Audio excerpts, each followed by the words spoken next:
आज या ठिकाणी मानवता फाउंडेशन आणि आमचे मित्र विशाल चोरगे यांच्या अशा संयुक्त विद्यमानं आज हा वृक्षारोपणाचा कार्यक्रम आम्ही इथं आयोजित केला आहे। दरवर्षी आम्ही वृक्षारोपण करत असतो।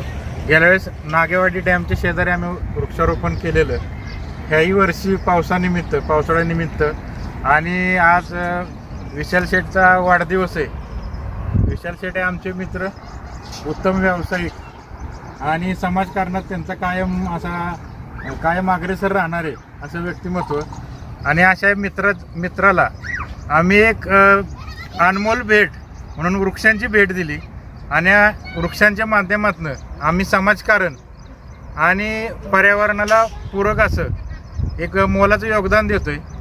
तरी अशा या आमच्या मानवता फाउंडेशन आणि आमच्या विशाल शेठच्या मित्रसमूहाच्या वतीनं हे आज आम्ही वृक्षारोपण आयोजित केलेलं आहे। वृक्षारोपणाचा संकल्प हा मानवता फाउंडेशन दरवर्षी पावसाळ्यामध्ये हा वृक्षारोपणाचा संकल्प करत असते। मागच्या वर्षी सुद्धा आम्ही 70 झाडे लावली होती, जी पाचगणीच्या घाटामध्ये आपण नागेवाडी ह्या गावामध्ये ते वृक्षारोपण केलं होतं। आणि आज आमचे मित्र विशाल चोरगे आणि मानवता फाउंडेशन ह्या दोघांनी मिळून हा वृक्षारोपणाचा प्रोग्राम आयोजित केला होता।